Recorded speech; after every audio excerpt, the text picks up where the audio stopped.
नमस्कार, मैं हूं अरुण तोमर। आप देख रहे हैं साधना न्यूज। खबरें विस्तार से।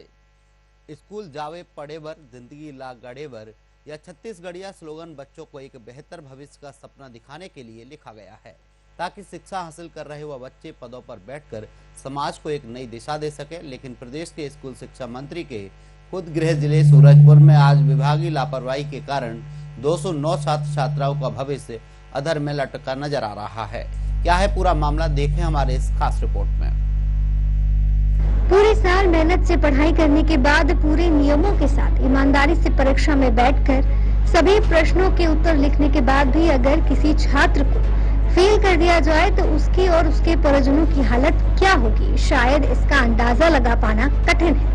सुनने में थोड़ा अटपटा है, मगर ऐसा कारनामा सूरजपुर जिले के शिक्षा विभाग में देखने को मिला है, जहां 4 स्कूलों के 10वीं के 209 छात्र छात्राओं को माध्यमिक शिक्षा मंडल ने सामूहिक नकल का हवाला देते हुए पहले तो इन छात्र छात्राओं का रिजल्ट रोक दिया, फिर सत्र प्रारंभ होने से ठीक पहले गणित विषय में फेल का रिजल्ट थमा दिया गया, जिसके बाद अब यह असहाय बच्चे मजबूरन साल बर्बाद होने के डर से दोबारा पूरक परीक्षा देने को विवश है।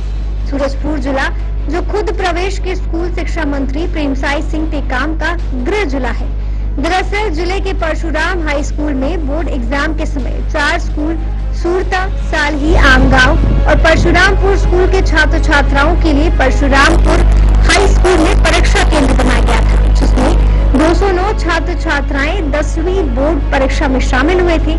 इन सभी बच्चों ने अपने सभी विषयों के पेपर भी लिखे। इस दौरान कई बार इस केंद्र में उड़न दस्ता की टीम द्वारा परीक्षा हॉलों में जाकर जांच भी की गई थी, लेकिन कोई भी नकल प्रकरण सामने नहीं आया।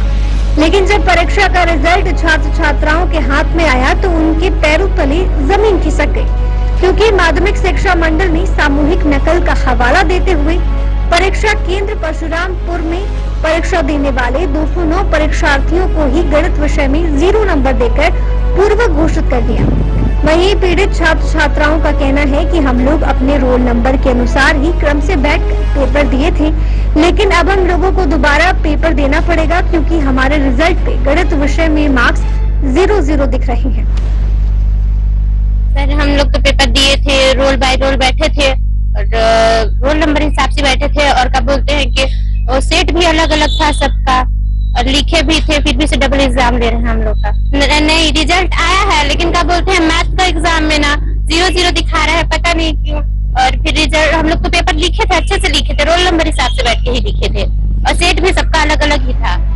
बच्चों के भविष्य से खिलवाड़ करने के इस मामले के सामने आने के बाद जहां एक तरफ शिक्षा विभाग की किरकिरी हो रही है, वहीं मामले को गंभीर बताते हुए भाजपा नेता रितेश गुप्ता ने कहा कि शिक्षा मंत्री के जिले में 209 बच्चों को एक साथ एक विषय में 0 देना, उनके भविष्य के साथ खिलवाड़ किया जाना बड़ा ही दुर्भाग्यजनक है। ऐसा मामला निश्चित रूप से इस प्रदेश की शिक्षा व्यवस्था पर सवाल खड़ा कर रहा है। साथ ही स्कूल शिक्षा मंत्री की कार्यशैली पर भी प्रश्न चिन्ह निशान लग रहा है, जिसकी वजह से आज इन छात्र छात्राओं का भविष्य अंधकार में होता नजर आ रहा है। परशुरामपुर में 209 बच्चे का 10वीं का रिजल्ट रोका गया है, क्या मामला है? निश्चित रूप से मेरी भी संज्ञान में विषय आया था, और यह दुर्भाग्य है जिस जिले में शिक्षा मंत्री का जिला है और बावजूद इसके 209 बच्चे जिन्होंने एग्जाम दिया उसमें कोई नकल प्रकरण नहीं थे, उसमें कोई मेरे ख्याल से कोई नकल प्रकरण नहीं थे, बावजूद इसके उन बच्चों का 209 बच्चों का कहीं ना कहीं रिजल्ट रोक दिया गया। और शायद मुझे ऐसा भी सुनने में आया है कि 209 बच्चों को गणित में शून्य दिया गया है, जिससे उनका भविष्य कहीं ना कहीं अंधकारमय है, और उन्हें अनुपूरक की सूची में डाल करके और दोबारा एग्जाम देने की बात कही जा रही है। निश्चित रूप से यह कहीं ना कहीं इस प्रदेश की शिक्षा व्यवस्था पर सवाल खड़ा होता है, और इस जिले में जो निवासरत शिक्षा मंत्री हैं उनकी भी कार्यशैली पर प्रश्न चिन्ह खड़ा होता है, और यह दुर्भाग्य है हमारा कि इस क्षेत्र में ऐसी सरकार है।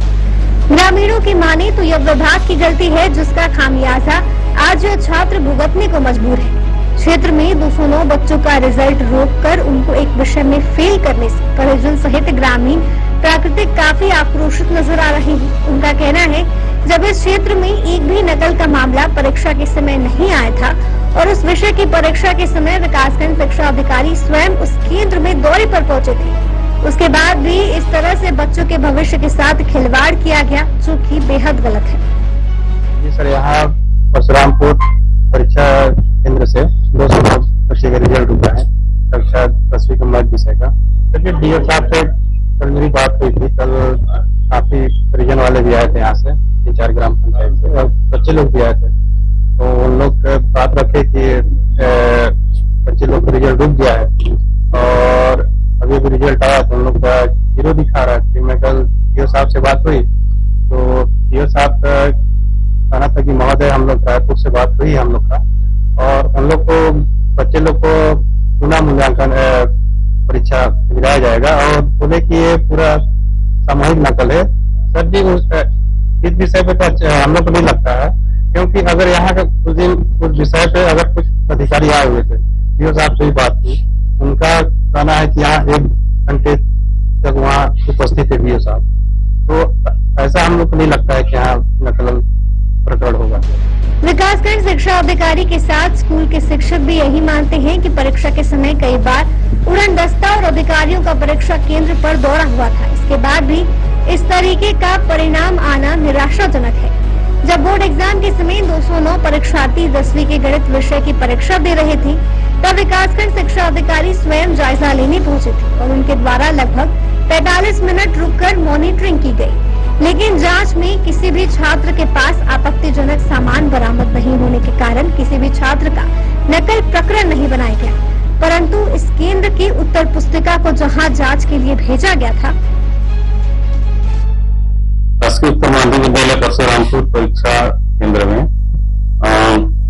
उत्तर माध्यमिक विद्यालय शादी और उत्तर माध्यमिक विद्यालय सुरता एवं शासकीय हाई स्कूल आमगांव का परीक्षा केंद्र था। यहाँ 10वीं में लगभग कुल 214 छात्र पंजीकृत से, जिसमें से 209 बच्चों ने परीक्षा में अपनी उपस्थिति दर्ज कराई थी। और परीक्षा के दौरान यहाँ पर हमारे विकासखंड शिक्षा अधिकारी महोदय का दौरा हुआ था, और उस दिन मैं अतिरिक्त परीक्षक के रूप में यहाँ पर केंद्राध्यक्ष के बगल में ही बैठा हुआ था, जिसमें वो आए थे और उनके द्वारा लगभग 45 मिनट यहाँ पर अपनी उपस्थिति दर्ज कराई गई। उसके बाद वो यहाँ से चले गए। और परीक्षा केंद्र के परीक्षा के समय में किसी भी मतलब उसका छात्र का नकल प्रकरण उनके द्वारा, जैसा जो है मुझे सूचना मिला है और जानकारी है, वहाँ पर कुछ सामूहिक नकल का प्रकरण था गणित विषय का, और एक बच्चों का सभी का था। तो जांचने वाले ने जो है नकल प्रकरण मानते हुए सभी को जो है रोक दिया है बोर्ड ने रिजल्ट। अब हमारे डीओ साहब ने अभी बताया था कुछ दिन पहले, उनका फिर से पूरा परीक्षा होगा नहीं, लेकिन मैं जिस दिन गया हूँ उस दिन परीक्षा में किसी प्रकार का जो है हमारे साथ, मैं अकेले नहीं गया हूँ, टीम के साथ जाते थे और हमने जो है पूरे जो है वहाँ जो केंद्राध्यक्ष हैं, पर्यवेक्षक हैं, उनको निर्देशित भी किया है कि किसी प्रकार का नकल सामग्री किसी के पास नहीं होना चाहिए, और पाया भी नहीं है। और करीबन वहाँ पर 10 से 15 मिनट रुका था, क्योंकि लगभग जो है हम लोग एक दिन में 3-4 स्कूलों को कवर करते थे परीक्षा के समय में, और बहुत सारी टीमें थी, ब्लॉक स्तर की टीम थी, जिला प्रशासन की टीम थी, हमारे जिला शिक्षा अधिकारी की टीम थी, यहाँ तक कि हमारे मंडल का भी टीम था। तो सबने लगातार विजिट किया है हर जगह। जहां एक और बड़ी संख्या में छात्र छात्राएं विभाग की लापरवाही को अपनी किस्मत मानकर पूरक परीक्षा के लिए फॉर्म भरने इस भीषण गर्मी में स्कूल पहुंच रहे हैं, वहीं इस मामले में प्रदेश के स्कूल शिक्षा मंत्री का गैर जिम्मेदाराना बयान सामने आया है। उन्होंने कहा, कई मामलों को लेकर रिजल्ट को रोका जाता है। मुझे बताया गया कि एक विषय में सभी के उत्तर एक जैसे थे, शंका के आधार पर ऐसा हुआ है। जब उनको इस बारे में पता चला तो उन्होंने संबंधित अधिकारियों से बात कर कहा कि बच्चों का साल बर्बाद न हो, इसके लिए वैकल्पिक व्यवस्था कर बच्चों को सप्लीमेंट्री का एग्जाम दिला दिया जाए और उन्हें पास किया जाए। कई कारणों से रिजल्ट रोके जाते हैं और सूरजपुर जिले में जो रोका गया है, मैंने उसको कहा है कि किसी भी विद्यार्थियों को साल बर्बाद न हो, तो उसके लिए वैकल्पिक व्यवस्था हो सकती है। इस स्कूल के जो रोका गया है उसको या तो सप्लीमेंट्री देके उनको पास किया जाए। तो एक विषय में ऐसा तो लोगों ने मुझे बताया कि एक विषय बिल्कुल सिमिलरली उसमें जवाब बनाया गया है, कहीं ना कहीं शंका हो तो शंका के आधार पर उसमें बात की गई है। तो मैंने कहा कि लेकिन इनकी साल बर्बाद ना हो, तुम ऐसे विषय में उस विषय का सप्लीमेंट्री लेकर उसमें पास कर ताकि लोग पढ़ाई कर सकें। बहरहाल बच्चों के भविष्य के साथ खिलवाड़ करने के बाद भी शासन प्रशासन जहां एक ओर चुप्पी साधे बैठा है, वहीं निर्दोष बच्चे अभी सभी प्रश्नों के जवाब लिखने के बाद भी पूरक परीक्षा की दोबारा से तैयारी कर रहे हैं। लेकिन सबसे बड़ा सवाल यह उठता है कि शासन प्रशासन की लापरवाही के कारण अंधकार होता बच्चों के भविष्य को आखिर कैसे बचाया जा सकेगा। भविष्य में ऐसे सप्लीमेंट्री टैग वाले मार्कशीट की बदौलत क्या यह मासूम बच्चे अपने भविष्य को संवारने के सपनों को पूरा कर पाएंगे? सवाल कई है, मगर आज जरूरत है बच्चों के भविष्य के साथ ऐसे खिलवाड़ करने वाले ऐसे लोगों के ऊपर सख्त कार्रवाई की, ताकि भविष्य में इन बच्चों की तरह किसी अन्य बच्चे का भविष्य अंधकार में न हो। साधना न्यूज के लिए सूरजपुर से एजाज अहमद की रिपोर्ट।